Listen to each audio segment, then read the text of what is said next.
எப்பெல்லாம் உங்களுக்குள்ள ஒரு பலவீனங்கள் மேற்கொள்ளுதோ, உங்களோட இருதயம் சோர்வடையுதோ, அப்பெல்லாம் அவர் ஒரு ஜெபம் சொல்லி கொடுத்தாருல, பரலோகத்தில் இருக்க எங்கள் பிதாவே நாமம் பரிசுத்தப்படுவதாக, ராஜ்யம் வருவதாக, உம்முடைய திட்டம்.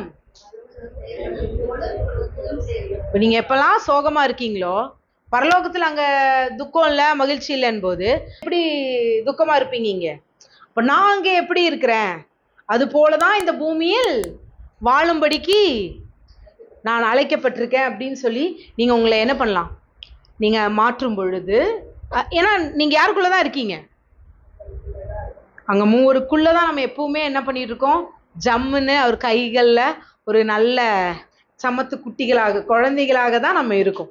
ஸோ அவருக்குள்ள இருக்கிறத நம்ம ஃபீல் பண்ணிட்டோம்னாவே, நம்ம எப்பெல்லாம் நம்ம அந்த டிஸ்ட்ராக்ஷனுக்குள்ள போறோமோ உங்களுக்கு தெரியும் அவருடைய கரம் உங்களை தேற்றுகிறது, ஆற்றுகிறதுன்னு. திடீர்னு அழுதுட்டு இருப்பீங்க, டக்குன்னு ஒரு தாட் வரும், ஏன் நம்ம அப்படின்னு சொல்லி மாறுறீங்க இல்லையா? நீங்களாவா மாறீங்க நீங்க நினைச்சிட்டு இருக்கிறீங்க? Never. He gives his thoughts. அவருடைய நினைவுகளை உங்க இருதயத்துல அவரு வைக்கிறாரு. அப்ப அவர் உங்களுக்குள்ள ஒரு தெளிவை உண்டாக்கும் பொழுது, அந்த தெளிவிலிருந்து நீங்க என்ன பண்றீங்க, again you are regaining your energy. அந்த சோர்ஸ், அவருக்குள்ள இருக்கிற அந்த சோர்ஸை இது பண்ணிப்ப எப்போ நம் கிறிஸ்துவுக்குள் இருக்கிறத அறிந்து கொள்ளும் பொழுது. ஆனா இந்த உலகம் வேற வேற சிற்றின்பங்களையும் ஏதோ ஒரு குட்டி குட்டி மகிழ்ச்சிகளையும் தேடி ஓடுது. ஆனா அது அந்த நேரம் மகிழ்ச்சி தான். ஆனா திருப்பி வரும்போது அவங்களுக்கு என்ன கிடையாது, திருப்பி அந்த டயர்ட்னஸ்குள்ள போயிடுவாங்க. ஆனா தேவனுடைய வார்த்தை நமக்குள்ள விதைக்கப்பட்டுட்டே இருக்கிறதுனால எப்பெல்லாம் நம்ம சோர்ந்து போறோமோ அப்பெல்லாம் அவர் என்ன பண்ணிட்டே இருக்கிறாரு, நம்மை தூக்கி எடுத்துக்கொண்டே இருக்கிறார். ஒரு பொழுதும் உங்களுடைய கால்களை தள்ளாட அவர் விடுவதே இல்லை. when we cleanse our heart, வேற எதுனாலையும் நம்மளால சுத்தம் பண்ண முடியாது. வார்த்தை தான் என்னது, கண்ணாடி. ஸோ ஒரு வார்த்தையை நம்ம படிக்கும் பொழுது நம்ம என்ன ஆகும், கிருபையும் சத்தியமும் என்ன இருக்கு, ஒட்டி பிறந்த இரட்டை குழந்தைகள். கிறிஸ்து எப்படிதான் வந்தாரு, கிருபையும் சத்தியமாக தான் வந்தார்.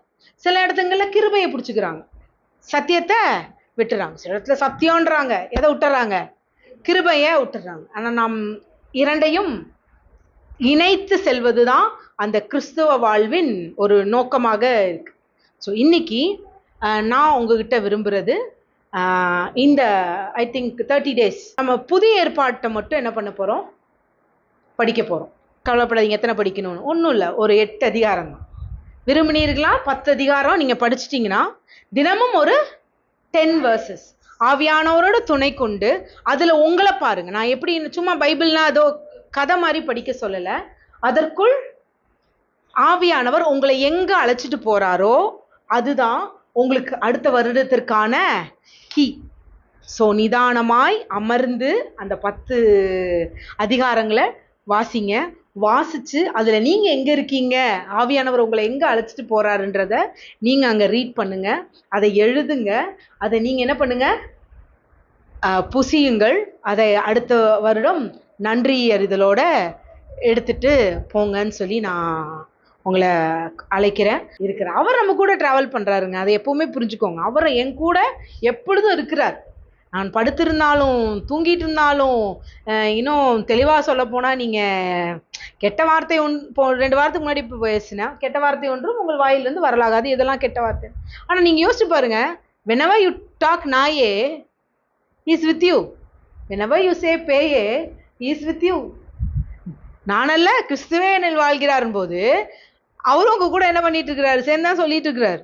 இதை சொன்னா நம்மள கல்லடிப்பாங்க, ஆனா வேற வழி இல்லை, அவர் என்னோடு கூட இருக்கிறார், அவர் என்னோடு கூட டிராவல் பண்றாரு. ஸோ நான் என்னென்ன செய்யறனோ அவரும் என் கூட என்ன பண்றாரு. எங்க பாதாளத்துல படுக்க போட்டுருக்கிறா, நீங்க என்ன பாதாளத்துல படுத்து கிடக்குறீங்க?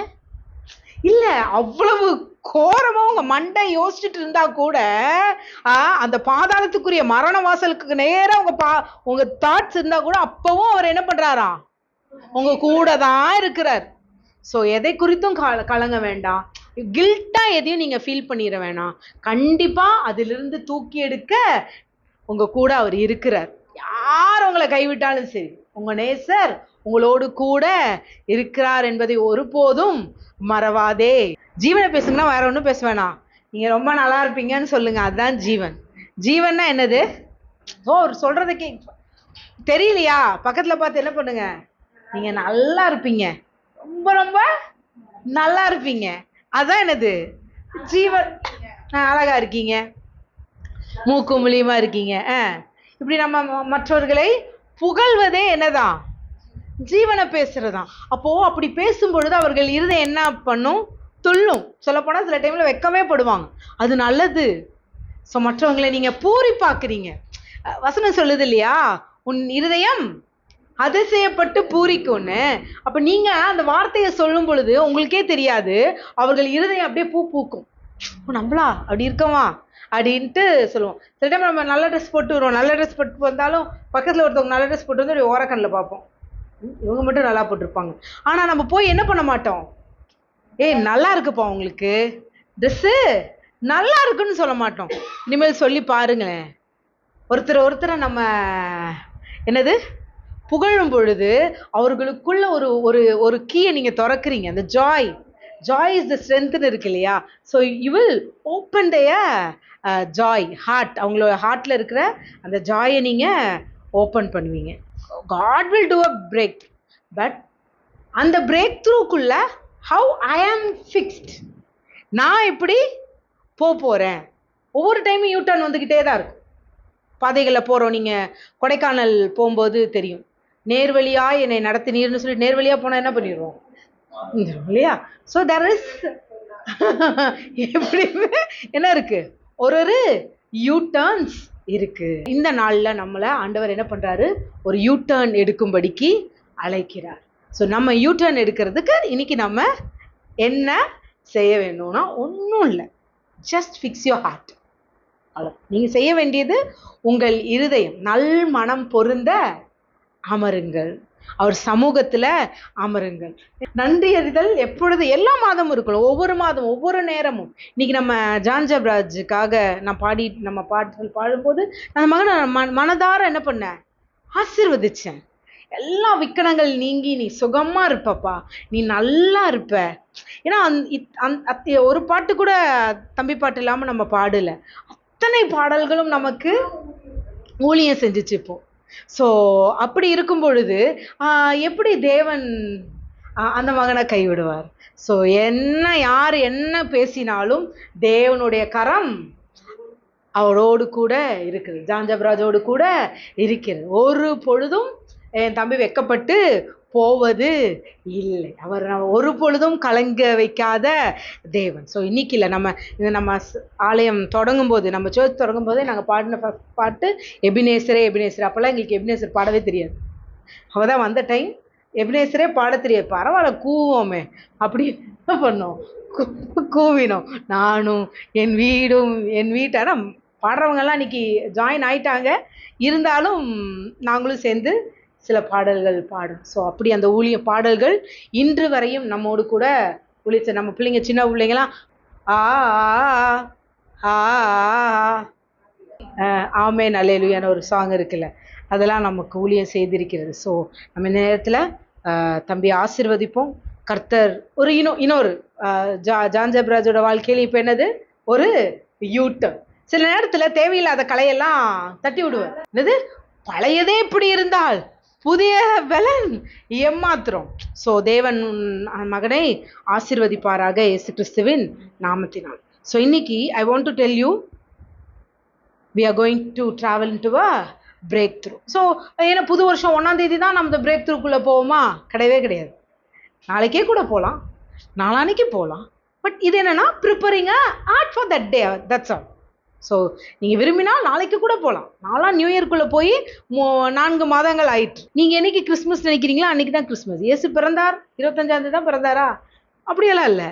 ஒரு டேட்டை ஃபிக்ஸ் பண்ணி அன்றைக்கி என்ன பண்ணிகிட்டு இருக்கோம், செலிப்ரேட் பண்ணிக்க. சில பேர் இயேசு அன்னைக்கு பிறக்கல, வேறு என்னமோ பிறந்துச்சு, அதை தான் எல்லாம் ஊரே கொண்டாடுது.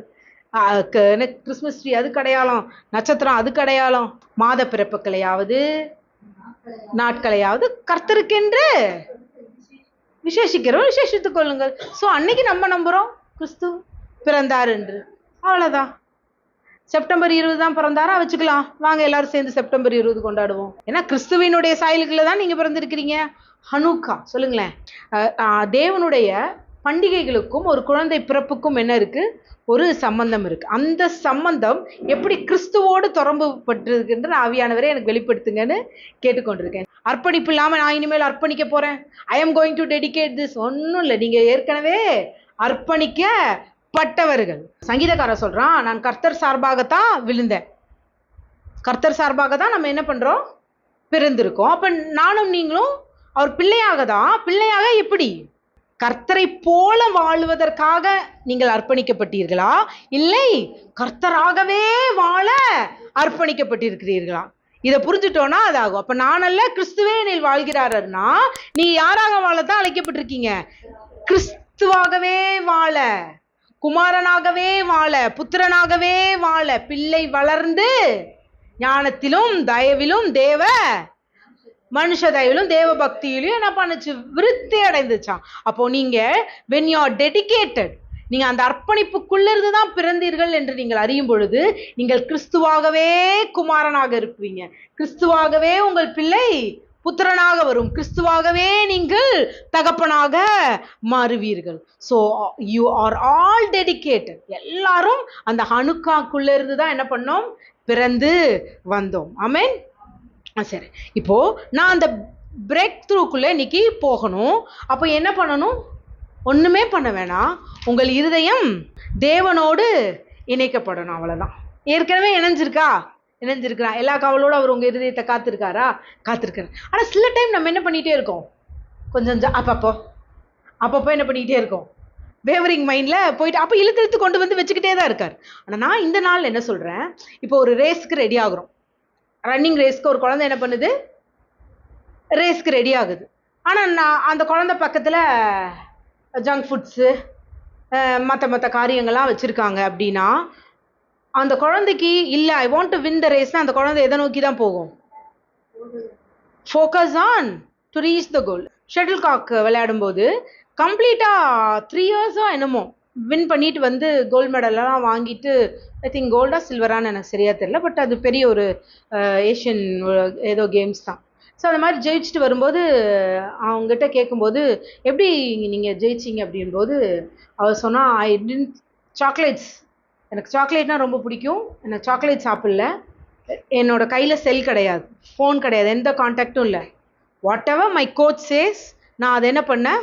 ப்ராக்டிஸ் பண்ணேன். ஸோ நான் ப்ராக்டிஸ் பண்ணனால இந்த இதில் நான் இருக்கேன். சரிக்கு நிறைய வின்னிங்ஸ். இப்போ அவள் தானாகவே ஒரு சொந்தமாக என்ன பண்ணியிருக்கா? ஒரு அகாடமி ஸ்டார்ட் பண்ணுற அளவுக்கு பிவி சிந்து வளர்ந்துருக்காங்க. ஸோ வாட் அவங்கள அந்த வெற்றிக்கு நேராக இழுத்து சென்றது?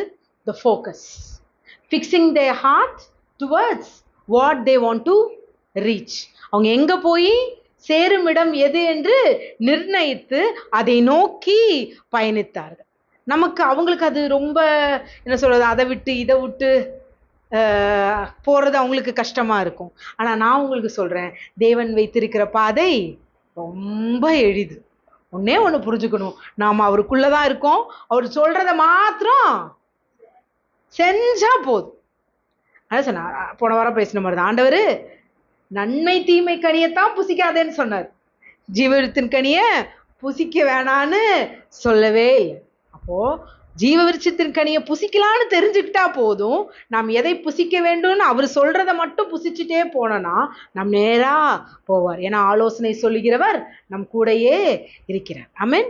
அப்போ அவர் என்ன பண்ணுறாரு? பரலோக ராஜ்யம் 10 கன்னிகைகளுக்கு இருக்குது. அப்போ என்ன பண்ணுறாங்க? அந்த 10 கன்னிகையில் 5 பேர் என்ன பண்ணுறாங்க?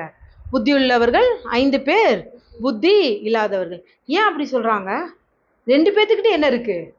தீவட்டியும் இருக்கு, எண்ணெயும் இருக்கு. இவங்ககிட்ட என்ன இருக்கு? தீவட்டி இல்லை. இதை வச்சு எப்படி அவங்க புத்தி இல்லாதவர்னு சொல்லலாம்? கதை சொல்றது நம்ம அப்பா இல்ல. அப்போ அவங்க என்ன பண்ணியிருந்தாங்க? அந்த 5 புத்தி உள்ளவர்கள் போது they carried the extra oil in the jar. அவங்க அந்த லேம்ப்ல மட்டும் லைட்டு எடுத்துட்டு வரல, அவங்க என்ன பண்ணியிருக்காங்க? எண்ணெய் தீந்துரும் அப்படின்ட்டு அவர்கள் தங்களோடு கூட ஜார்ல எண்ணெயை கொண்டு வந்தாங்க. ஆனா இவங்க என்ன பண்றாங்க? இது போதும், இந்த இதுல வந்துடும், அதுக்குள்ள அவர் வருவாரு, கல்யாண விருத்துக்கு நம்மளைய கூட்டிட்டு போயிடுவாருன்னு என்ன பண்றாங்க? இருக்கிறத மட்டும் வச்சுக்கிட்டு வராங்க. ஆனா இவர்கள் தங்களிலும் இருந்து இவங்க கிட்ட இருந்து ஓவர்ஃப்ளோ ஆகுற அந்த அனாயிண்டிங்க கேரி பண்ணிட்டு வராங்க. Lamp and oil. சொல்லுங்களேன். அப்போ விளக்கும் முக்கியம், அதை அனலா வச்சிருக்கிறதுக்கு எது ரொம்ப முக்கியம்? ஆயிலும் ரொம்ப முக்கியம். சோ அதுதான் பரிசுத்த ஆவியினாலும் அக்கினியினாலும். சோ பரிசுத்த ஆவின்றது விளக்கு, அக்கினின்றது ஆயில். ஸோ உங்களுக்குள்ள அந்த அக்னி இருக்கும் பொழுது நீங்க எப்படிதான் இருப்பீங்க? அனலாவே இருப்பீங்க. ஸோ இன்னைக்கு சொல்றேன், அனலா இருக்கிறீங்க. அதை புரிந்து கொண்ட நாள் முதல் உங்களுக்கு வேலை செய்யுது. ஏன்னா பரிசுத்த ஆவியானவர் யாருக்குள்ளதான் இருக்கா? உங்களுக்குள்ளதான் இருக்கிறா. இன்னைக்கு உங்களை தட்டி எழுப்பணும்னு தான் நான் ஆசைப்படுறேன். இனி ஏதோ ஒண்ணு புதுசா ஒண்ணும் வரப்போறது இல்லை. பரிசுத்த ஆவியானவராலும் அக்னியினாலும் நீங்கள் ஆசீர்வதிக்கப்பட்டிருக்கீங்க. அவர் உங்க கூடயே தான் இருக்கிறாரு. லேம்ப் அண்ட் ஆயில், விளக்கும் அபிஷேகமும் உங்களுடனே கூட இருக்குது. இப்ப நீங்க ஒரே வேலை, அந்த அக்னி என்கிட்ட இருக்குதுன்னு அந்த அக்னியை நீங்கள் என்ன பண்ணிட்டே இருக்கணும்? You want to use the oil. ஆயிலை யூஸ் பண்ணாமையோ இல்லை ஆயிலை நீங்கள் செக்ரிகேட் பண்ணாமையோ மட்டும் இருந்துடவே கூடாது. ஸோ செக்ரிகேட் பண்ணுறதுக்கு அந்த ஆயில் அபிஷேகத்தை நீங்கள் பெருக்கெடுத்து ஓட செய்வதற்கு உங்கள் இருதயம் ஆயில் ப்ரிப்பேரிங் பிளேஸ். ஸோ இந்த இடத்துல மத்தேயு 25வது அதிகாரம் 10வது வசனம். அப்படியே அவர்கள் வாங்க போனபோது மணவாளன் வந்துவிட்டார். ஆயத்தமாயிருந்தவர்கள் அவரோடே கூட கல்யாண வீட்டுக்குள் பிரவேசித்தார்கள். கதவும் அடைக்கப்பட்டது. கதவு அடைக்கப்பட்டு. சொல்லுங்க, கதவு அடைக்கப்பட்டு. இது உங்களை பயப்படுத்தவோ திகில் மூட்டவோ நான் ஒன்றும் சொல்லலை. வசனத்துல இருக்கிறபடியே தான் பேசணும்னு நான் விரும்புகிறேன். வென் யூ ஆர் ப்ரிப்பேர்டு, ப்ராப்பராக ப்ரிப்பேர் ஆகுமோ, இதோ திறந்த வாசலை உங்களுக்கு முன்பாக வைத்திருக்கிறேன்றார். ஆனா when you delay, நீங்க அந்த வாசல் வழியா நீங்க இதாகும்போது சில நேரங்கள்ல கதவு அடைக்கப்படும். திருப்பி உங்களுக்காக திறக்குமானா? Yes, it will open. அப்போ மிஸ் பண்ணீங்கன்னா திருப்பி என்ன பண்ணும்? திருப்பியும் திறக்கும். பட் ஒவ்வொரு டிலேவும் உங்களோட டெஸ்டினியோட பீரியடை குறைக்குது. இது ஒரு காரியம். சில நேரத்துல உங்களுக்கு திறந்திருக்கிற கதவுல சரியா நீங்க ப்ரிப்பேர் ஆகாம உள்ள போந்துட்டாலும் நீங்க என்னவா மாறிடுவீங்க? நீங்களும் பிரச்சனை, உங்களுக்கும் பிரச்சனை, கூட இருக்கிறவங்களுக்கும் பிரச்சனை. இப்போ ஒரு ஸ்டோரியில் சொல்றேனே. இப்போ நான் கோயம்புத்தூர்ல அல்வானியா மெட்ரிகுலேஷனை படித்தேன். எனக்கு நம்பர் 5ன்றது என் வாழ்க்கையில ரொம்ப தொடர்புடையது. பஸ் ஏறி ஸ்கூலுக்கு என்ன பண்ணணும்? போகணும். இப்போ நான் இன்னும் வேறு ஸ்கூல் ஹையர் செகண்டரி வரும்போது என்னை வேறு ஸ்கூலுக்கு மாற்றுறாங்க.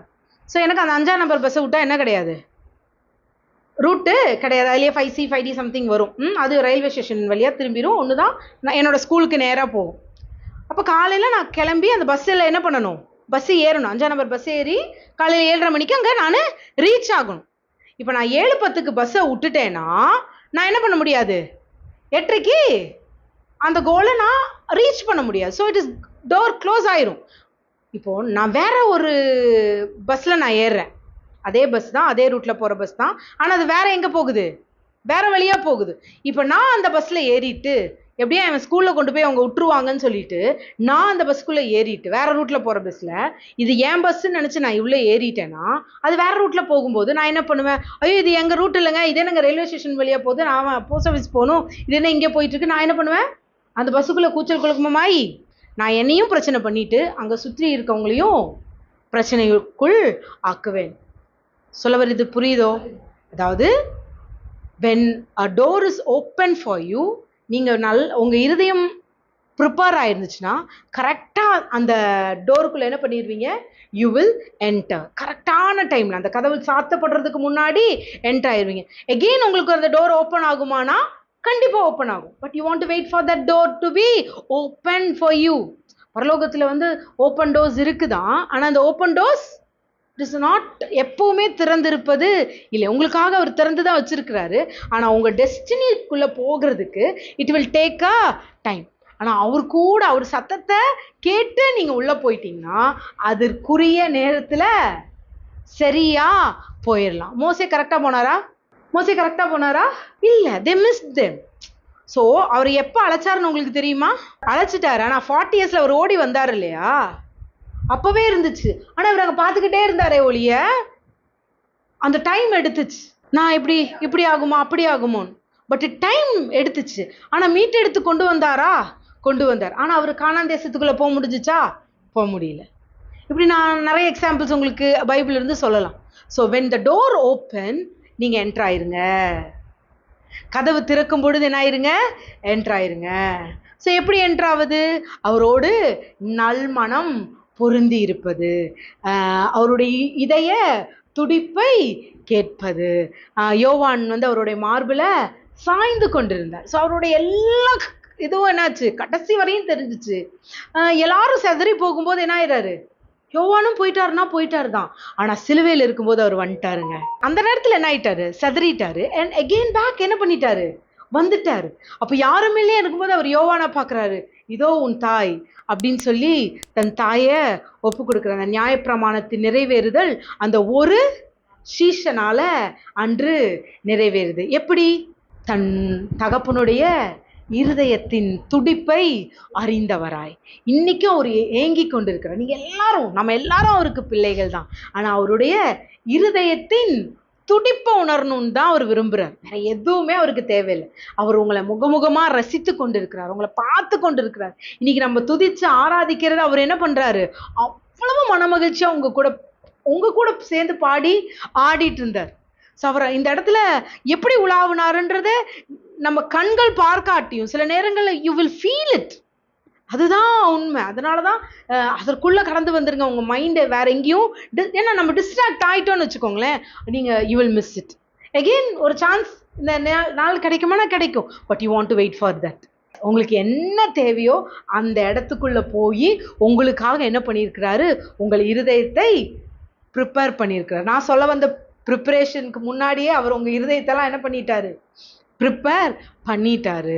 ஸோ நல் மனம் பொருந்தும்படிக்கு தான் இன்னைக்கு நானும் நீங்களும் அழைக்க பெற்றிருக்கிறோம். ஆனால் இந்த பிரேக் த்ரூக்கும் நீங்கள் அந்த டோருக்குள்ளே ஓப்பன் பண்ணி போகாததுக்கும் காரணம் வேற யாரும் இல்லை, நானும் நீங்களும் மாத்திரம்தான். அதனால மற்றவங்களை ப்ளேம் பண்ணவே வேண்டாம். சில பேர் சொல்லுவாங்க, பிசாசு இப்படி செஞ்சிச்சுங்க, நான் இப்படி போகலான்ட்டு இருந்தேங்க, பிசாசு அப்படி பண்ணிடுச்சுங்க. பிசாசு உங்கள் எல்லைக்கு வரவே முடியாது. எதற்கெடுத்தாலும் பிசாசு செஞ்சுட்டான்னு சொல்ல வேண்டிய அவசியம் இல்லை. அவனுக்கும் நமக்கும் சம்பந்தம் ஏது? அவரே சொல்லிட்டாரு. என்னது? உலகத்தின் அதிபதி வரான் எங்கிட்ட, அவங்ககிட்ட பங்கேலன். சிலுவையில் அறையாததுக்கு முன்னாடியே ஏசு இதை சொல்லிட்டாருன்னா, இன்னைக்கு சிலுவையில் அறையப்பட்ட கிறிஸ்துவுக்குள் நம்ம இருக்கிறோன்னா அவனுக்கும் நமக்கும் பங்கே ஏது? No business. அப்போ நம்மளுடைய வீழ்ச்சிக்கும் நம்மளுடைய உயர்வுக்கும் நம்ம தான் காரணம். நாம் அவரை அறிகிற அறிவில் போயிட்டே இருக்கும் பொழுது நம்ம சில நேரம் அங்கீகரிக்கிற திரியாக நம்ம சில விஷயம் பண்ணிட்டாலும் அவர் நம் திரியை அணைய விடாதவராக, மங்கியறிகிற திரியை அணையாதவரும் எரிந்த நாளலை முறிக்காதவருமாய் இருக்கிறார். அவர் மீண்டும் உங்களை என்ன பண்ண வைக்கிறாரு? தூக்கி எறிய செய்யதான் இருக்கிறாரு. ஸோ இந்த 11வது மாதம் வரை உங்களை நேர்த்தியாய் நடத்தியவர் இனியும் நேர்த்தியாய் நடத்துவார். சில தோல்விகள் வந்துச்சே, சில சம்பவங்கள் இப்படி ஆயிற்று அப்படின்னா நிச்சயமாய் அதுக்கு காரணம் யார் இல்லை? கிடையவே கிடையாது. நம் எண்ணங்களும் நம் சிந்தனை. பிசாசு காரணமா? கிடையவே கிடையாது. ஒருத்தர் பேசுறதை கேட்டேன். அவர் சொன்னாரு, நம்ம போய் பிசாசு பிசாசுன்ட்டு அவன் செஞ்சுட்டான் இப்படி செஞ்சுட்டான்னு சொல்றான்ல, அவன் போய் ஆண்டவர்கிட்ட சொல்லுவானா, ஆண்டவரே ஆண்டவரே எப்ப பாரு இவங்க என்னைய பிளேம் பண்ணிட்டே இருக்காங்க, நான் செஞ்சேன். நான் அவங்க பக்கத்துல போவே முடியாது. அதை இவங்க என்ன பண்ணிக்க மாட்டேன்றாங்க, புரிஞ்சுக்கவே மாட்டேன்றாங்களேன்னு. இது ஒரு ஜோக்கா ஒருத்தர் சொல்றத நான் கேட்டேன். அதுதான் உண்மை இல்லையா? இருளுக்கும் ஒளிக்கும் சம்பந்தம் ஏது? அவனுக்கும் உங்களுக்கு சம்பந்தமே கிடையாது. அவன் உங்க நீங்க அவனுடைய அதிகாரத்துக்கு கீழ்ப்பட்டவன் அல்ல. நீங்க வேணா அவனை உருட்டலாமே ஒழிய அவன் உங்களை உருட்டு மிரட்ட ஒண்ணுமே பண்ண முடியாது. ஆமென். நான் இப்போ உங்க கூட இருதய ஃபிக்சேஷனை பத்தி, ஹார்ட் ஃபிக்சேஷனை பத்தி பேசிட்டு இருக்கேன். ஒரு நெகட்டிவ் ஒரு பாசிட்டிவ் சொல்லி முடிச்சிடலாம். 2 நாளாகமம் 12 13 14. அப்படியே ராஜாவாகிய ரெகொபெயாம் எருசலேமிலே தன்னை திடப்படுத்தி கொண்டு அரசாண்டான். ரெகொபெயாம் ராஜாவாகிற போது 41 வயதாயிருந்து கர்த்தர் தம்முடைய நாமம் விளங்கும்படி இஸ்ரவேல் கோத்திரங்களில் எல்லாம் தெரிந்து கொண்ட நகரமாகிய எருசலேமிலே 17 வருஷம் ராஜ்யபாரம் பண்ணினான். அம்மோன் ஜாதியான அவனுடைய தாயின் பேர் நாமாள். அவன் கர்த்தரை தேடுகிறதற்கு தன் இருதயத்தை நேராக்காமல் பொல்லாப்பானதை செய்தான். ஸோ இருதயத்தை அவன் என்ன பண்ணல? டு சீக் த காட், அவன் தேவனை தேடுவதற்கு தன் இருதயத்தை பொருத்தாததுனால அவன் பொல்லாப்பானதை செய்தான். இவன் பொல்லாப்பு செஞ்சதுனால அந்த ஆட்சியில் அவன் இருக்கிற வரையும் சமாதானமே இல்லை. ரெகபெயாமுக்கும் எரோபெயாமுக்கும் என்ன நடந்துட்டே இருந்துச்சு? சண்டை நடந்துகிட்டே இருந்துச்சு. த வார்ஃபேர், அங்க சமாதானம் கெட்டு போயிருந்தது. ஸோ உங்க இருதயம் அங்க தேவனையோட பிரசன்ஸை சீக் பண்ணாம, அவரு கூட நீங்க இருக்கிறீங்க, அவரோடு நான் என்ன பண்ணிட்டு இருக்கேன், மனமகிழ்ச்சி நல்ல ஔஷதம் அறியாத பொழுது, உங்க இருதயம் அவரோடு கூட திடப்படுத்தாத பொழுது உங்களை சுத்தி எப்படிதான் இருக்கு? வார் தான், சண்டை தான், சச்சரவு தான். ஆனா இதுக்கு குறை யாரை சொல்லிட்டு இருக்கிறோம்? அவரை சொல்லிட்டு இருக்கோம். So we want to prepare our heart. தேவன் எனக்காக என்ன செய்து வைத்திருக்கிறார், நான் எங்க இருக்கிறேன், நான் எப்படியாக இருக்கிறேன், கிறிஸ்துவை அறிகிற பிரகாரமாக நான் அறிந்திருக்கிறேனா அப்படின்னு நீங்க உங்க ஹார்ட்டை நீங்க ப்ரிப்பேர் பண்ண you will be renewed. உங்கள் மனம் புதிதாகிறதுனாலே நீங்கள் மறுரூபமாவீர்கள். இது இப்படி ஒரு ஸ்டோரி. இது பழைய ஏற்பாட்டில். புதிய ஏற்பாட்டில் பவுலும் சில இடங்கள்ல ப்ரிப்பேர் ஆகாம அவர் போனதுனால சலசலப்புகள் நடந்ததா அப்படின்னா என்ன இருந்துச்சு? நடந்தது. பார்ப்போமா? அப்போஸ்தலர் 9வது அதிகாரம் 21 to 30 வரை வாசிக்கலாம். இந்த நாமத்தை தொழுது கொள்ளுகிறவர்களை நாசமாக்கி இங்கேயும் அப்படிப்பட்டவர்களை கட்டி பிரதான ஆசாரியர்களிடத்திற்கு கொண்டு போகும்படி வந்தவன் இவன் அல்லவா என்றார். இதுக்கு முன்னாடி இது என்ன ஸ்டோரினா, அவர் தமஸ்கு பட்டணத்துல தேவனால சந்திக்கப்படுறாரு. அவரோட கண்ணில் இருக்கிற செதிலெல்லாம் விழுகுது, எல்லாமே நடக்குது. ஆனா யூதர்கள் இவரை என்னவா தான் பார்த்தாங்க? இவர் எங்க பார்த்தாங்க? ஸ்தேவான கல்லெறியறதுக்கு ஆணையை பிறப்பித்து வந்தவரே இவரு தான். அதுக்கப்புறம் இவர் என்ன பண்றாரு? லெட்டரை வாங்கிட்டு தான் தக்கடன்னு என்ன பண்றாரு? தமஸ்குவுக்கு போறாரு. யாரெல்லாம் இயேசுவை பின்பற்றுறாங்களோ அவங்களெல்லாம் அடிச்சு காலி பண்ண போறேன்னு தான் போறாரு. இப்படி போயிட்டு இருந்தவரு டக்குன்னு ஆண்டவரை சந்திச்சுட்டாரு. இது எல்லாத்துக்கும் தண்டரா போட்டா தெரிஞ்சிச்சு இல்ல. ஆனா இவர் சந்திக்கப்படுறாரு, இவர் எல்லாம் வராரு, இவரு கிறிஸ்துவே ஆண்டவர் அப்படின்னு சொல்லி பிரசங்கிக்க வர்றாரு. ஆனா இவரை பார்த்தோன்னே எங்க எல்லாத்துக்கும் வயிறு கலக்குது. இவன் தானையா நம்மளை கொல்றதுக்கு? இவன் தானே வந்து, இப்போ பேச்சுக்கு சொல்றேன், ஒரு பெரிய ஒரு தீவிரவாதியோ இல்லை ஒரு வேற நம்ம ஏற்றுக்கொள்ள முடியாத இல்லை ஒரு குடிகாரன், வாட் எவர் நம்ம என்னென்ன தப்புன்னு நினச்சிட்டு இருக்கோமோ அதெல்லாம், அப்படி ஒருத்தவங்க வந்து உங்க முன்னாடி வந்து உட்கார்ந்து உடனே நம்ம அக்செப்ட் பண்ணிக்குவோமா? நீ எதுக்காக வந்திருக்கியா? நிஜமாலுமே மாறி வந்திருக்கானா, இல்லை நம்மள அடிச்சு ஏதோ பண்ண வரானோ, இதெல்லாம் பண்ணியிருக்கிறானே அப்படின்ற ஒரு தவறான பார்வையில தான் பார்ப்பாங்க. ஆனா கிறிஸ்துவை போல பார்ப்பதற்கு தான் இன்னைக்கு நம்ம அழைக்கப்பட்டிருக்கோம். ஆனா டக்குன்னு அந்த ஹார்ட்ல யூதர்களாலையும் சீஷர்களால என்ன பண்ண முடியல. அவங்க இருந்த சூழ்நிலையில அவங்களால அதை ஏற்றுக்கொள்ளவே முடியல. அந்த பயத்துல தான் இங்க வசனம் சொல்லுது 21, கேட்டவர்கள் எல்லோரும் ஆச்சரியப்பட்டு எருசலேமில் இந்த நாமத்தை தொழுது கொள்ளுகிறவர்களை நாசமாக்கி இங்கேயும் அப்படிப்பட்டவர்களை கட்டி பிரதான ஆசாரியனிடத்திற்கு கொண்டு போடும்படி வந்தவன் இவன் அல்லவா என்றார்கள். சவுல் அதிகமாக திடன் கொண்டு இவரே கிறிஸ்துவென்று திஷாந்திரப்படுத்தி தமஸ்குவில் குடியிருந்த யூதர்களை கலங்க பண்ணினான். அநேக நாள் சென்ற பின்பு யூதர்கள் அவனை கொலை செய்யும்படி ஆலோசனை பண்ணினார்கள். அவர்களுடைய யோசனை சவுலுக்கு தெரிய வந்தது. அவனை கொலை செய்யும்படி அவர்கள் இரவும் பகலும் கோட்டை வாசல்களை காத்து கொண்டிருந்தார்கள். சீஷர்கள் ராத்திரியிலே அவனை கூட்டிக் கொண்டு போய் ஒரு கூடையிலே வைத்து மதில் வழியாய் இறக்கி விட்டார்கள். சவுல் எருசலேமுக்கு வந்து சீஷருடனே சேர்ந்து கொள்ள பார்த்தான். அவர்கள் அவனை சீஷன் என்று நம்பாமல் எல்லோரும் அவனுக்கு பயந்திருந்தார்கள். இங்க பாருங்க, யூதர்களும் ஏத்துக்கொள்ளல, சீஷர்களும் ஏத்துக்கொள்ளல. ஏன்னா தேவனால சந்திக்கப்பட்டுட்டார் தான், எல்லாம் தான். ஆனா still he didn't prepare his heart. இது என்னையுமே நான் சம்மதப்படுத்திக்கிறேனே. நான் 2011 ரசிக்கப்பட்டேன். அந்த டைம்ல ரசிக்கப்பட்டேன். ஆண்டவர் இவங்க நான் போயிட்டு இருந்த சபையில they are talking something, எனக்கு வேற ஒரு விதமா அவர் பேசிக்கிட்டே இருந்தாரு. அப்போ அந்த புதுசா வர பட்டாம்பூச்சி எப்படியே இருக்கும், படப்படன்னு தானே இருக்கும்.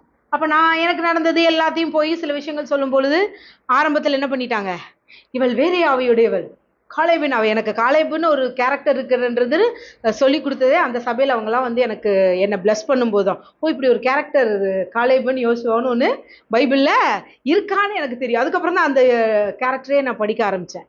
ஸோ அப்படி இவர்கள் வேறே ஆவியை உடையவள், அதனால தான் ஆண்டவர் இப்படி அவங்களை எடுத்து பயன்படுத்துகிறாங்க, இப்படி நாங்கள் கடைசியில் நம்மளை வேற மாதிரி நடத்த ஆரம்பிச்சிட்டாரா, இது வேற ஆவின்ட்டாங்க. ஸோ ஸ்டில் நானும் அந்த ப்ரிப்ரேஷன் டைமில் நானும் என்ன பண்ணேன், இல்லை துடுக்கா போய் எல்லாத்தையும் சொல்லிக்கிட்டு இது பண்ணேன். ஸோ காட் சில நேரங்களில் நம்மளை என்ன பண்ணுறாரு, ப்ரிப்பேர் பண்ண நம்மளை தனிமைப்படுத்துவார். அப்போ எனக்கு அடி உளுந்துச்சு, காயப்பட்டேன், ஒடுக்கப்பட்டேன், நொறுக்கப்பட்டேன். அப்போ பின்னாடி உட்காந்து நான் என்ன பண்ணிட்டு இருப்பேன், அழுதுட்டு இருப்பேன். ஆனால் அதுக்கு காரணம் ஆண்டவரோ அவங்களும் கிடையாது, நான் தான். பிகாஸ் நான் என்ன ஆகலை, ப்ரிப்பேர் ஆகலை. பட் உடனே ஒரு வார்த்தை உள்ளே வரும்பொழுது அந்த வார்த்தையை என்ன பண்ணணும், நான் கன்சீவ் பண்ண விடணும். பட் அந்த நாட்களில் நான் கன்சீவ் பண்ண விடலை. என்கிட்ட சொல்லிட்டாரு, இதை தான் ஆண்டவர் உங்ககிட்ட சொல்கிறார் அப்படி சொல்லி என்ன பண்ணிட்டு இருந்தேன், ஐம் ஜஸ்ட் இது பண்ணிட்டு இருந்தேன். சிலவற்றை அவர்கள் ஏற்றுக்கொண்டாரு, சிலவற்றை என்ன பண்ண முடியல, ஏற்றுக்கொள்ள முடியல. ஸோ அப்போ ஆண்டவர் பார்த்தாரு, ஏம்மா நீ இப்படி இருந்தேன்னா இப்படியேத்தான் இருப்ப, உன்னை என்ன பண்ணுறேன், கொஞ்சம் வா என் பக்கமாய் கொஞ்சம் அமர்ந்துருன்னு சொல்லி உட்கார வச்சார். அப்போவுமே அது வேற மாதிரி தான் போச்சு. பட் அப்போ ஒரு தெளிவு வந்தது, என்னன்னா இப்போ இதை ஆண்டவர் சொல்லி நான் செய்கிறேன், இப்போ அவர் சொல்லி நான் அமர்ந்திருக்கிறேன். ஸோ ஏற்ற காலத்தில் என்னை உயர்த்துவார், அதுவரையும் பலத்த கரத்தில் அமர்ந்துரு அப்படின்னு சொன்னார்னா நான் அமருவேன்னு சொல்லி தைரியமாக அந்த நாட்களில் உட்காந்தேன். இதே தான் பவுலுக்கும் நடந்துச்சு.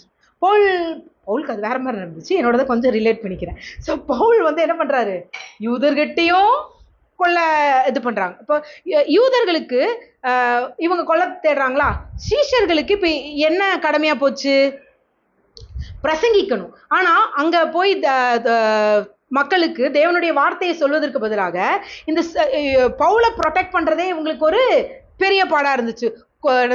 கூடையில் வச்சு இறக்குறதும் ஏற்றுறதும். சரிப்பா இங்கே வேண்டாம், நீ எருசலேமுக்கு போப்பான்றாரு. எருசலேமில் பாதி குரூப் அங்கே உட்காந்துருக்குது. இந்த மாதிரி இவர் வராரு அப்படின்னோன்னே, அவரா, நாங்கள் தான் பார்த்தோம்ல ஸ்தேவானை கல்லறியும் போது பக்கத்தில் நின்றுட்டு அதான் சபாஷ் அடிங்கடா, இப்படிதான்டா அடிக்கணும்ன்ட்டு கையை பசஞ்சவர் எப்படி இப்படி இயேசுவமா ஏற்றுக்கிட்டாருன்னு நீங்கள் சொல்லுவீங்கன்ட்டு அவங்க என்ன பண்ணுறாங்க, ஜகா வாங்குறாங்க. அப்போ தான் ஒரு கேரக்டரு உள்ளே வராரு. யாரு, பர்னபா உள்ளே வருகிறார். 27. அப்பொழுது பர்னபா என்பவன் அவனை சேர்த்து கொண்டு அப்போஸ்தலரிடத்தில் அழைத்து கொண்டு போய் வழியிலே அவன் கர்த்தரை கண்ட விதத்தையும் அவர் அவனுடனே பேசினதையும் தமஸ்குவில் அவன் இயேசுவின் நாமத்தினால் தைரியமாய் பிரசங்கித்ததையும் அவர்களுக்கு விவரித்து சொன்னான். அதன் பின்பு அவன் எருசலேமிலே அவர்களிடத்தில் போக்கும் வரத்துமாயிருந்து கர்த்தராகிய இயேசுவின் நாமத்தினாலே தைரியமாய் பிரசங்கித்து கிரேக்கருடனே பேசி தர்கித்தான். அவர்களோ அவனை கொலை செய்ய எத்தனம் பண்ணினார்கள். இப்போ என்ன நடந்துட்டு இருக்கு, தைரியமா தான் பேசுறாரு, எல்லாம் பண்றாரு. ஆனாலும் இப்போ கிரேக்கர்கள் எல்லாம் வராங்க. ஆனால் இவருக்கு என்ன நடந்துகிட்டே இருக்கு, கொலை செய்வதற்கு எத்தனிக்கிறார். இப்போ நான் என்ன சொல்கிறேன், சவுல் எதற்காக அழைக்கப்பட்டார், ஆண்டவர் சவுலை என்ன சொல்லி அழைக்கிறார், இவர் எங்கே போய் சொல்லிட்டு இருக்கிறாரு, யூதர்களுக்கு மத்தியில் சொல்லிட்டு இருக்கிறார். ஸோ அவர் ஏற வேண்டியது, அவருக்கான கதவு திறக்க வேண்டிய இடத்துல அவர் ஓப்பன் பண்ணி அங்கே போகாமல் ஏற்கனவே திறந்திருந்த யூத பட்டணத்துக்குள்ளே போயிட்டார். உங்களுக்கு புரியுதா? whenever you didn't prepare your heart, உங்க இருதயம் ப்ரிப்பேர் ஆகும்போது நீங்க ப்ரீமெச்சூர்டா you will enter into the others doors, மற்றவர்களுடைய அந்த கதவுக்குள்ள நீங்க புழையும் போது நீங்களும் ட்ரபிள் ஆவீங்க, அங்க செய்யறவங்களும் ட்ரபிள் ஆவாங்க. அப்போ you want to prepare your heart. உங்கள் நிலம் எது, உங்களுக்கு தேவன் திறந்து வைத்திருக்கிற இடம் எது அப்படின்னு நீங்கள் வெயிட் பண்ணும் பொழுது, இப்போ இவங்க என்ன ஆயிடுச்சு, இப்படியெல்லாம் ஆகுதா? அதுக்கு அடுத்த வசனம் 31 படிங்க. அனுப்பி விட்டார்கள். இப்போ என்ன பண்ணிட்டாங்க, எல்லாரும் சேர்ந்து நீ திருப்பியும் எங்கே போயிரு, தர்சுக்கே போப்பான்னு பவுல அனுப்பி வச்சிடறாங்க. அனுப்பி வச்சதுக்கு அப்புறம் நடந்ததை பாருங்க. அப்பொழுது யூதேயா, கலிலேயா, சமாரியா நாடுகளில் எங்கும் சபைகள் சமாதானம் பெற்று பக்தி விருத்தி அடைந்து கர்த்தருக்கு பயப்படுகிற பயத்தோடும் பரிசுத்த ஆவியின் ஆறுதலோடும் நடந்து பெருகின. அடுத்த வசனமே பேசுதுங்க. யார் போயிடுறா? பவுல் போயிடுறாரு. பவுல் போனோட சபை எப்படி நடக்குதான்? சமாதானமா நடக்குதான். So whenever you didn't prepare or நீங்க ப்ரிப்பேர் ஆகிறதுக்கு முன்னாடியே ஒரு கதவுக்குள் நீங்கள் நுழைவீங்கன்னா, தெரியாத்தனமா அங்க ஏற்கனவே ப்ராப்பரா இருப்பாங்கல்ல, அவங்களையும் குழப்பி நீங்களே என்ன ஆயிருவீங்க, குழப்பாயிருவீங்க. So prepare your heart. உங்க நிலத்தை நன்றாக பண்படுத்துங்கள். திருப்பி எங்க ப்ரிப்பேர் ஆகுறாரு? கலாத்தியர் 1:17. எனக்கு முன்னே அப்போஸ்தலர் ஆனவர்களிடத்திலே எருசலேமுக்கு போகாமலும் அரபி தேசத்திற்கு புறப்பட்டு போய் மறுபடியும் தமஸ்கு ஊருக்கு திரும்பி வந்தேன். 3 வருஷம் சென்ற பின்பு பேதுருவை கண்டு கொள்ளும்படி நான் எருசலேமுக்கு போய் அவனிடத்தில் 15 நாள் தங்கியிருந்தேன். இப்போ இவர் எங்க போறாரு? இப்போ இதெல்லாம் கரெக்டா ஆகலேன்னு இவரு அரபு தேசத்துக்கு போறார். அரபுனா என்னது? வனாந்திரம். இப்பவே அரபு கண்ட்ரின்றது இப்படி இருக்கு. அப்போ அரபுனா நீங்க யோசிச்சு பாருங்க, அங்க ஒரு வீடு இங்க ஒரு வீடுமா தான் இருந்திருக்கும். ஸோ தேவனோடு தனித்திருந்து தேவனே அவரை நடத்தும்படிக்கு தன்னுடைய இருதயத்தை பண்படுத்த சீர்படுத்த ஒரு தனிமையான இடத்திற்கு தேவன் அவரை அழைத்து சென்றார். எப்படி பரிசுத்த ஆவியானவர் கிறிஸ்து மீது வந்த பொழுது அவர் என்ன பண்றாரு? வனாந்தரத்திற்கு அழைத்து சென்றார். அதுபோல இங்க பவுலும் என்ன பண்ணப்படுறாரு? ஒரு வனாந்தரத்திற்கு அழைத்து செல்லப்படுகிறார். ஸோ நீங்கள் தேவனால் நாம் எல்லாரும் அழைக்கப்பட்டிருக்கிறோம். ஸோ உங்களுக்கும் தேவனுக்கும் உங்களுக்குமான ஒரு தனிமையான உறவு ரொம்பவும் முக்கியம். ஹார்ட்டை நீங்கள் ப்ரிப்பேர் பண்ணுறது ரொம்ப ரொம்ப முக்கியமாக இருக்குது. ஏன்னா அப்போ தான் அவர் தர நல்ல விதை எங்கே விழுகும்? இதயத்துக்குள்ள விழுகும். So prepare your heart. யாக்கோபு 1:21-23 முடிய. ஆகையால் நீங்கள் எல்லாவித அழுக்கையும் கொடிய துர்குணத்தையும் ஒழித்துவிட்டு உங்கள் உள்ளத்தில் நாட்டப்பட்டதாயும் உங்கள் ஆத்துமாக்களை ரட்சிக்க வல்லமையுள்ளதுமாய் இருக்கிற வசனத்தை சாந்தமாய் ஏற்றுக்கொள்ளுங்கள். அல்லாமலும் நீங்கள் உங்களை வஞ்சியாதபடிக்கு திரு வசனத்தை கேட்கிறவர்களாய் மாத்திரமல்ல அதின்படி செய்கிறவர்களாயும் இருங்கள். எண்ணத்தினாலெனில் ஒருவன் திருவசனத்தை கேட்டும் அதின்படி செய்யாதவனானால் கண்ணாடியிலே தன் சுபாவ முகத்தை பார்க்கிற மனுஷனுக்கு ஒப்பாயிருப்பான். அவன் தன்னைத்தானே பார்த்து அவ்விடம் விட்டு போனவுடன் தன் சாயல் இன்னதென்பதை மறந்து விடுவான். ஆவியானவர் உங்களோட கூட இருந்து உங்களை உற்று நோக்கி பார்த்துட்டே இருக்கிறார். நீங்க யாருன்றது அவருக்கு நல்லா தெரியும். அவர்கிட்ட போய் நீங்க ஆக்டிங் பண்ணிட்டு இருக்க முடியுமா? பண்ணவே முடியாது. நீங்க பைபிள் வாசிக்கிறீங்க, இதுதான் உங்க கண்ணாடி. திருவசனத்தை அப்பா இது மாதிரிதான் நான் வாழ போறேன், இயேசுவே உமக்கு நன்றி, இந்த வார்த்தைக்காக நன்றி இயேசுவே, கர்த்தாவே நான் மன தாழ்மையுடனும்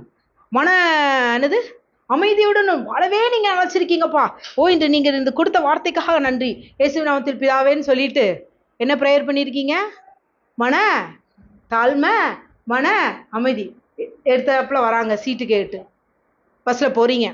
பஸ்ஸில் போகும்போது இல்லைங்க கொஞ்சம் சீட்டு வேணும்னா நானே கஷ்டப்பட்டு வந்து உட்காந்துருக்கேன், உனக்கு நான் சீட்டு தரணுமா? எங்கே போச்சு உங்கள் மனத்தாழ்மை? எங்கே உதவி போகிற இது போச்சு? இல்லை ஒருத்தவங்க உங்ககிட்ட சண்டை போடுறாங்க, நீ எல்லாம் இப்படி இருக்கிற பாரு அப்படி இப்படின்னு சொல்லும்போது நம்மள என்ன பண்ணிடுறோம்? ப்ரெஷரில். அப்போ எங்கே போச்சு மனத்தாழ்மை?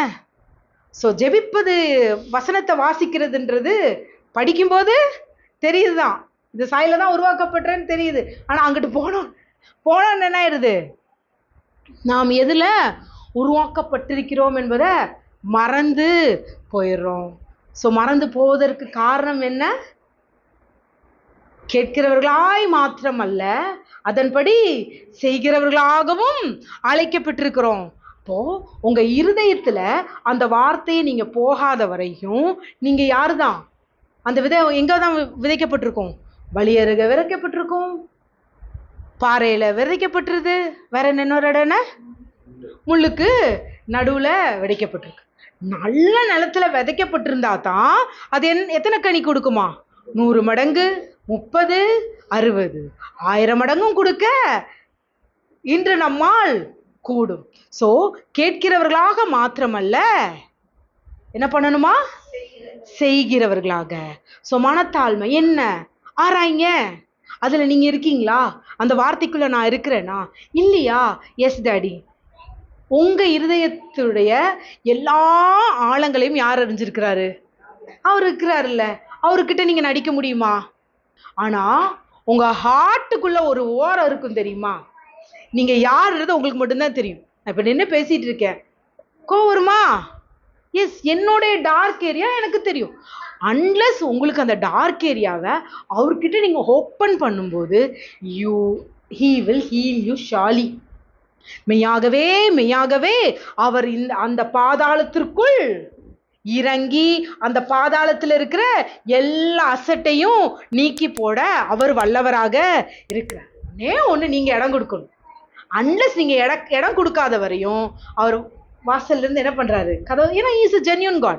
He never tries to tear பண்ணி அவர் உள்ள வர விரும்பவே இல்லை. ஆனா நாத்து அடிக்குதானா? உங்களுக்கே தெரியும். ட்ரைனேஜ் அடைச்சிக்கிச்சுங்க, நாத்து அடிக்குது. இப்போ மனுஷங்க என்ன பண்றாங்க? அதுக்குள்ள இறங்கி கிளீன் பண்றாங்க. அவங்க கிளீன் பண்ற வரையும் என்ன ஆகல? இதாகல. பட் அவன் இறங்கினாலதான் இதாகுது. இன்னைக்கு உங்க நாத்தத்துக்குள்ள கிறிஸ்து இறங்கி இருக்கிறாரு, இன்னும் இறங்க விரும்புறாரு. உங்க இருதயத்தை திறந்து கொடுக்கறது தான் இன்னைக்கு உங்க வேலையும் என் வேலையுமா இருக்கு. அதற்காக தான் இந்த நாட்கள்ல வாங்க, கண்ணாடியில நம்ம மூஞ்சிய கொஞ்சம் பார்ப்போம். எங்கெல்லாம் கிளீன் பண்ணும். ஒன்றும் நீங்க உடனே புச்சு ஒன்றும் பண்ண வேணாம். நீங்க படிங்க, அந்த வார்த்தை உங்களுக்குள்ள போகும். அந்த ரத்தம் தானா உங்களை கிளென்ஸ் பண்ணும். இதுக்காக நீங்க முயற்சி எடுக்கணுமா? இல்லை. உங்களை செய்ய வேண்டிய ஒரே முயற்சி, நான் ஆவியானவரோடு இருக்கிறேன், என் இருதயம் அவரோடு இணைக்கப்பட்டிருக்கு. இப்ப வேதத்தை படிக்க போறது நான் அல்ல, கிறிஸ்துவோடு சேர்ந்து நான் படிக்க போறேன். ஸோ இந்த 30 நாள்ல அந்த 10 அதிகாரத்துல அவர் என்னோடு என்ன பேச விரும்புகிறாரோ, என்னில் அவர் என்ன மாற்றத்தை கொண்டு வர விரும்புகிறாரோ அதை நான் அப்படியே ரிசீவ் பண்றேன். Daddy, I am willing. நான் விரும்புறேன், ஒரு மாற்றத்தை என்னில் கொண்டு வருவதற்கு நான் விரும்புறேன் அப்படின்னு நீங்க விட்டு கொடுத்தா போதும். ஒரு கால் தான் நீங்க எடுத்து வைங்க. தோ வந்துட்டேன் மகளே அப்படின்னு சொல்லிட்டு என்ன பண்ணிடுவாரு? ஒரு ஓடி வந்து எல்லாவற்றையும் சரி செய்ய வல்லவரா இருக்கிறார். அந்த கெட்ட குமாரன், எனக்கு அந்த கெட்ட குமாரன் நல்ல குமாரன்னு சொல்லவே பிடிக்கல. 2 குமாரன். அது மூத்த குமாரன் கூடயே இருக்கான், இளைய குமாரன் என்ன பண்ணிட்டு நின்னுட்டான். ஆமாங்க, பைபிள்ல இருக்காங்க கெட்ட குமாரன். இல்ல மூத்த குமாரன் இளைய குமாரன் தானே இருக்கு. எவன் அந்த பேரை போட்டவன்? அவனும் உதைக்கிருப்பான். இளைய குமாரன் என்ன பண்ணிட்டான்? போயிட்டான். அப்பாவோட இது தெரியல. ஆனா அப்பா என்ன பண்றாரு? வெயிட் பண்ணிட்டு இருக்காரு. அவன் சிக்கிரி நம்ம ஹார்ட் இல்ல, நான் என் அப்பா வீட்டுக்கு போனா சாப்பாடு இருக்குன்ட்டு திரும்பி வரான். திரும்பி வந்தோடனே அவர் என்ன பண்ணிட்டாரு? புடிச்சு அணைச்சு என்ன பண்றாரு? தூக்கி கட்டி அணைக்கிறார். ஸோ அவருக்கு தேவை ஒரு யூட்டர்ன். சொல்லுங்களேன், அவருக்கு தேவை ஒரு திருப்பு முனை. அவன் போனான் தான். இளையகுமாரன் என்ன பண்றான்? நேரா எங்கேயோ போயிட்டான் தான். இல்லை, நான் அப்பா வீட்டுக்கு போறேன்னு சொல்லி ஒரு யூட்டர்ன் எடுத்து வந்த உடனே அவனை ஆற தழுவி அவனுடைய எல்லா அழுக்குகளையும் நீக்கி அவனுக்கு என்ன பண்றாராம்? ரிங்க போடுறாரு, புது ட்ரெஸ் போடுறாரு, ஸ்லிப்பர்ஸ் போட்டு விடுறாரு. So he will dressed up as he likes. உங்க ட்ரெஸ்ஸு கந்தல் தான், ஆனால் அவர் ட்ரெஸ்ஸு உங்களுக்கு போட்டு விட்டாருனா அதை போல அழகானது வேறு ஒன்றுமே இல்லை. யோசேப்புக்கு அவங்க அப்பா உடுத்திய ட்ரெஸ்ஸே என்னாச்சான்? பலவர்ண அங்கியாம். அதுவே கூட பிறந்த அண்ணன் தம்பியோட கண்ணை பறிச்சுச்சுன்னா இன்னைக்கு அவர் உங்களை அலங்கரித்தால் அவருடைய திவ்ய ஞானத்துல, அவருடைய கேரக்டர்ஸ்ல, அந்த டிவைன் கேரக்டர்ஸ்ல உங்களை அலங்கரிச்சா நீங்க மற்றவங்களுக்கு அப்படியே என்னது கண்ணை பறிக்கிறவர்களாக மாறிவிடுவீர்கள். இந்த நாட்கள்ல என்னது ஏன்னா ஒரு பெண்ணை அலங்கரித்து பார்க்கறத விட்டுட்டு ஒரு பெண்ணை என்ன பண்றான், ஆபாசமா பார்க்கறத அழகுன்னு சொல்லிட்டு இருக்குது இந்த உலகம். ஆனா இன்னைக்கு தேவன் உங்களை அவருடைய தெய்வீக அந்த டிவைன் லவ்ல, அந்த டிவைன் கேரக்டர்ல உங்களை அழகுபடுத்தி பார்க்க விரும்புகிறார். ஸோ இந்த உலகம் பார்க்கிற அந்த கண்ணுக்கு மாயான அந்த ஈர்ப்பு அல்ல, தேவனுடைய உண்மையான அந்த ரியாலிட்டிக்குள்ள அவருடைய ஐடென்டிட்டியாக இன்னைக்கு உங்களை அவரு மாற்றி வைக்க விரும்புகிறார். So fix your heart, prepare your heart. உங்களை அழைக்கிறேன், இந்த நாட்களில் நாம வேதத்தை இணைந்து படிப்போம். அவர் நம்மளை கிளென்ஸ் பண்ண விட்டு கொடுப்போம். ஓகேவா? ஓசியா 10:12. நீங்கள் நீதிக்கென்று விதை விதியுங்கள், தயவுக்கு ஒத்ததாய் அறுப்பு அருங்கள், உங்கள் தரிசு நிலத்தை பண்படுத்துங்கள், கர்த்தர் வந்து உங்கள் மேல் நீதியை வருஷிக்க பண்ணும் மட்டும் தேடும் காலமாய் இருக்கிறது. ஸோ உங்கள் தரிசு நிலத்தை பண்படுத்துங்கள். சொல்லுங்களேன், உங்கள் தரிசு நிலத்தை பண்படுத்துங்க. எது உங்க தரிசு நிலம்? உங்க ஹார்ட் தான். ஸோ எங்கெல்லாம் தரிசா கிடக்கோ, வயலில் அங்கங்க செடி தண்ணி இருக்கும், எங்கேயும் ஒரு இடத்துல என்ன இருக்கும், நீங்க தரிசா இருப்பீங்க. எனக்கு தெரியாது ஏன் தரிசு எதுன்னு உங்களுக்கு தெரியாது. வேற என்னோட ஹார்ட் எங்க ட்ரை ஆயிருக்குன்றது எனக்கு தெரியும், ஆனா உங்களுக்கு தெரியாது. அதே மாதிரி உங்க தெரியாதையும் இருக்கும், அதையும் அவர் எடுத்து காண்பிப்பார். நம்ம ரொம்ப பர்ஃபெக்ட்னு நினைச்சிட்டு இருப்போம் தெரியுமா ஒரு இடத்துல, ஆனா அப்போ சொல்வாரு, இல்ல நீ இந்த இடத்துல சரி ஆகணும். ஸோ அதற்கு உங்க முகம் பார்க்கிற கண்ணாடியை நீங்க திறந்து பார்க்கணும். ஆவியானவரோடு நீங்க திறந்து பார்த்தாலும் உங்க சாயலை பார்த்துட்டு டக்குன்னு போயிட்டு சாயலை மறந்துடுவீங்க. இப்போ உங்க கூட இருக்கிற ஆவியானவரோட கையை பிடிச்சிட்டு, எனக்கு தெரியாது இதுல எங்க நான் இருக்கிறேன், எப்படி இருக்கிறேன், எனக்கு சொல்லுங்கன்னு அவரையும் இழுத்து கொண்டு போய் உட்கார வச்சு உங்கள் வீட்டின் கதவுகளை மூடிக்கொண்டு அவரோடு டைம் ஸ்பெண்ட் பண்ணுங்க. ஆனா அப்பதான் என்ன வரும், பால் அடுப்புல வச்சோமா, சரி துணி துவைக்கணும்ப்பா, சா அவங்களுக்கு ஃபோன் பண்ணணும்னு நினைச்சேன் நான் ஃபோன் பண்ணலன்னு வரும். இல்லை நீங்கள் அப்போதான் ஆவியானவரே ஸ்தோத்திரம் ஸ்தோத்திரம், நீங்கள் க்ரிங்னு என்ன ஆகும், ஃபோனு அடிக்குந்தான். கொஞ்சம் என்ன பண்ணுங்க, அமர்த்தி போடுங்க, ஸ்விட்ச் ஆஃப். அப்படி ஒன்றும் தலை குத்தி யார் ட்ரம்ப்போ இல்லை மோடியோ யாரும் கால் பண்ண போகிறதில்ல, ஒன்றும் யாருக்கும் என்ன ஆகாது, ஆயிராது. ஸோ அவரோட சமூகத்தில் நீங்கள் அமரும்போது உங்கள் ஃபோனை சுவிட்ச் ஆஃப் செய்வது நல்லது. மியூட் பண்ணிடுங்க, வந்ததுக்கப்புறம் எடுத்து பாருங்க. So prepare your heart. நான் இந்த டைமை அவருக்குன்னு நான் என்ன பண்ணுறேன், நான் கொடுக்குறேன்னு சொல்லி உங்கள் இதை தொடர்ந்து கொடுக்கும் பொழுது உங்கள் தரிசு நிறங்கள் எல்லாம் பண்படுத்தப்படும் இயேசுவின் நாமத்தினாலே. அப்போஸ்தலர் 17:11. ஏன் வேதத்தை நான் வாசிக்கணும்னு சொல்கிறேன் அப்படின்னா, பெரையா பட்டணத்தார் மனோவாஞ்சையாய் வசனத்தை ஏற்றுக்கொண்டு காரியங்கள் இப்படி இருக்கிறதா என்று தினம்தோறும் வேத வாக்கியங்களை ஆராய்ந்து பார்த்ததினால் தெசலோனிக்கேயரில் உள்ளவர்களை பார்க்கிலும் நற்குணசாலிகளாய் ஆனார்கள்.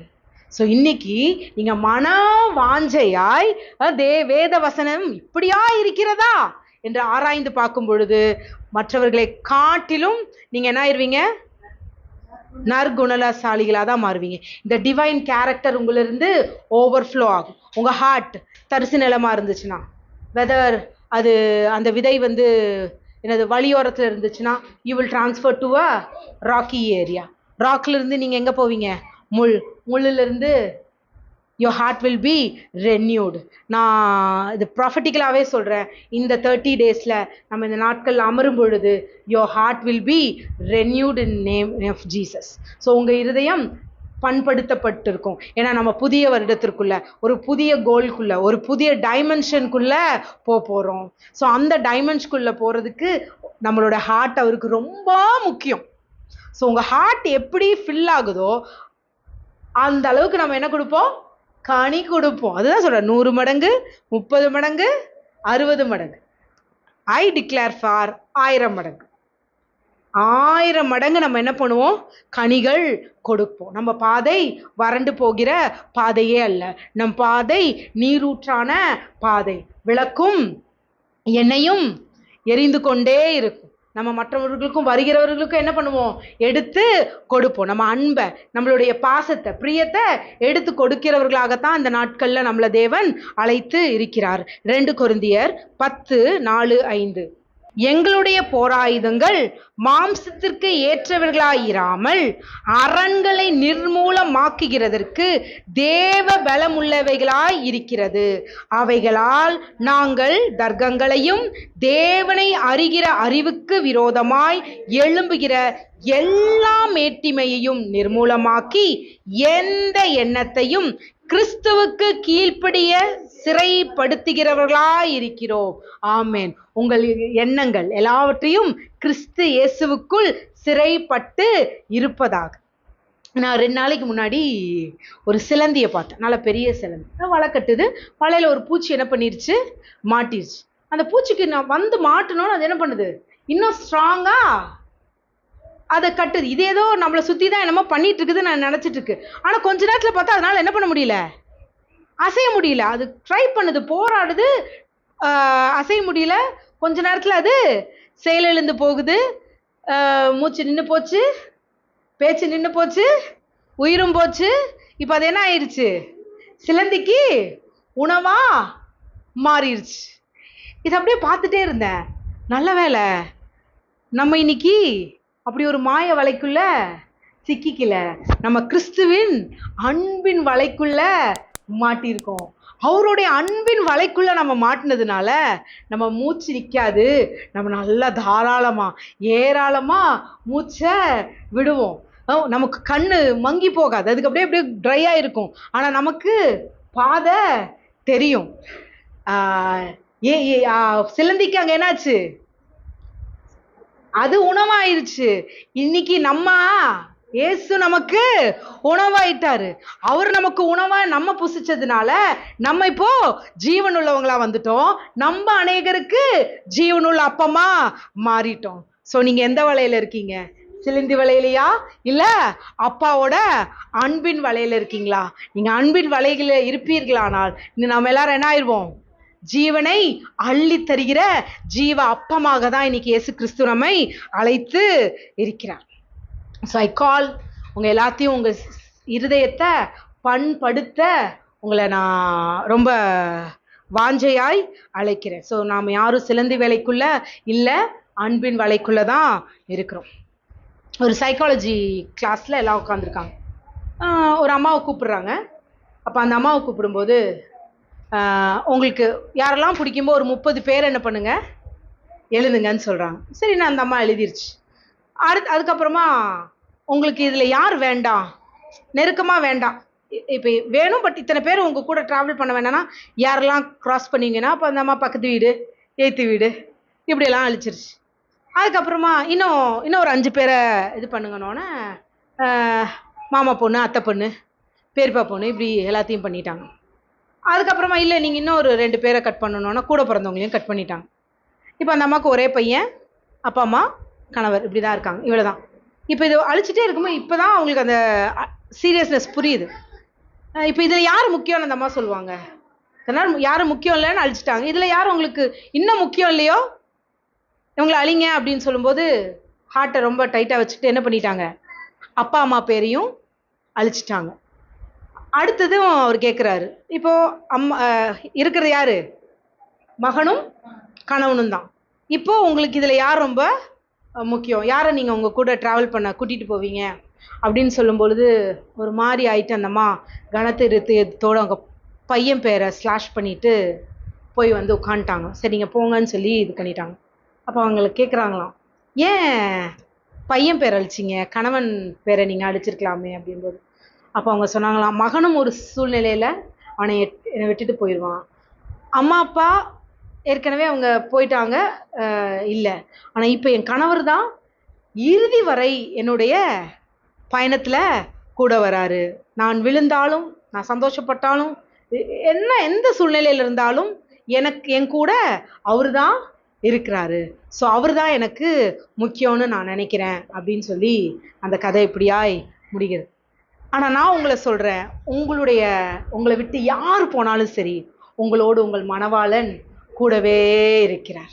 மணவாளனாகிய கிறிஸ்து உங்களுடனே கூட இருக்கிறார். ஸோ நீங்கள் தைரியமா எந்த இடத்துக்கும் அவரை நீங்கள் அழைத்து செல்லலாம். ஸோ உங்கள் இருதயத்தின் இந்த பயணத்தில் நீங்கள் கூட்டிகிட்டு போங்க. தைரியமாக உங்களுடைய எல்லா பகுதிகளுக்குள்ள அவரை கூட்டிகிட்டு போங்க.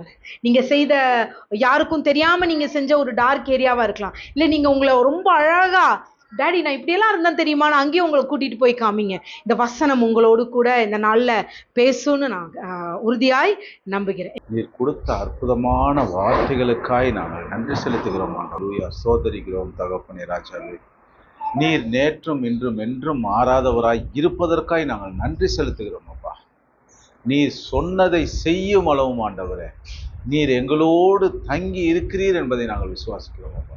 அப்படியாக ராஜாவே எங்கள் வாழ்க்கையில் மறுரூபம் பட ராஜா, நீர் தந்த உமது வல்லமையின் வார்த்தைகளுக்காய் நாங்கள் நன்றி செலுத்துகிறோம்.